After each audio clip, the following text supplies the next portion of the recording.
Mercedes-Benz EQB 350 4Matic 2021 UK review. But before we start, please support us by pressing the like and subscribe buttons, so that we can continue to provide information about car and motorcycle news.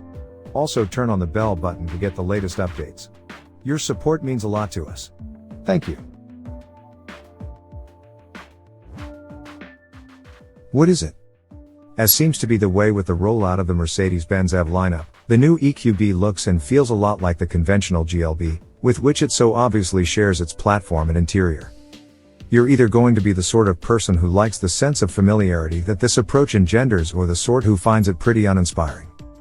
If you're the latter, you can hardly blame Mercedes for pursuing this strategy. The GLB is a popular compact SUV, and even with the arrival of its structural underfloor 66.5 kWh battery and rear-mounted motor, the EQB carries over its option of a third of row seats. That makes it unique in its class, which is now a fairly broad church, including the Audi Q4 E-tron, BMW 9/3, Ford Mustang Mach-E, Hyundai Ioniq 5, Volkswagen ID 4 and Volvo XC40 Recharge. The GLB is also competitively endowed in the drive department. While the rear axle synchronous motor is favored for both propulsion and regenerative braking, there's another, more compact asynchronous motor in the nose.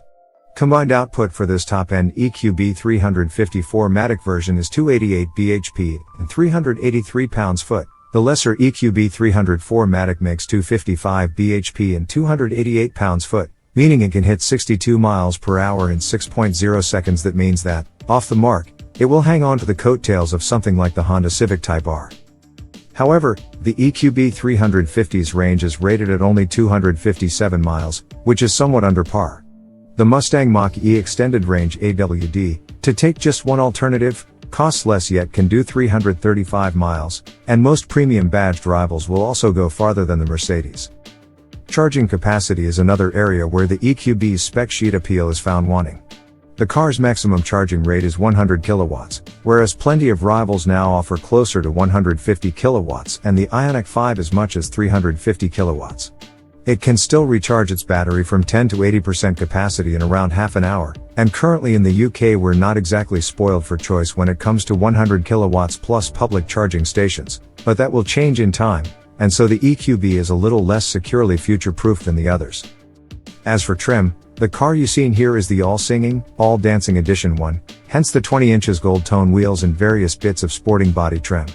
Once this is sold out, you will have the option of either AMG line, from £52,145 for the 300 4Matic, or AMG line premium, from £55,145.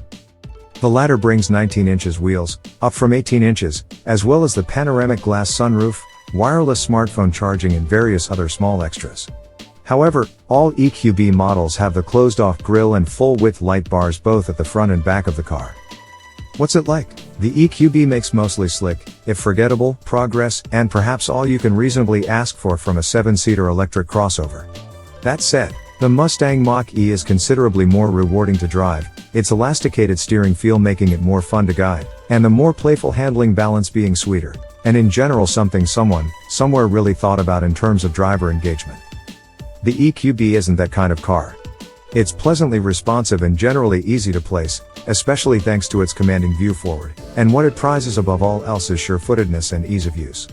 In this respect, the intelligent regenerative braking, whereby sensors detect traffic, turns and road furniture ahead, then slow the car predictably, works very well, although you can also use the steering wheel mounted paddles to trim or augment off accelerator regenerative braking effect as you see fit. What you can't do, which seems an oversight, is completely free yourself of some Reagan effect, meaning the EQB never freewheels, which is something plenty of people quite like.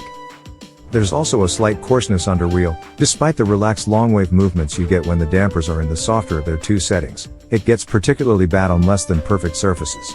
A bend should be more refined than this, and while it's tempting to blame the Edition 1's 20 inches wheels, this is something that we've experienced with other smaller Mercedes EVs, so it seems to be something inherent to the MFA platform.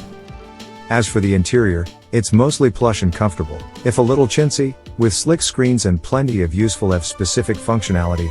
For example, the sat-nav will neatly show you how much range you will have remaining when you reach your destination. The floor in the second row is awkwardly high, though. It means that even though leg room is pretty generous, the seating position is a little stool-like. In truth, the front seats aren't that much better, and the EQB doesn't have the long-range comfort you find in, say, the Mercedes C-Class. Or even the Ioniq 5 or Polestar 2.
Thanks for watching.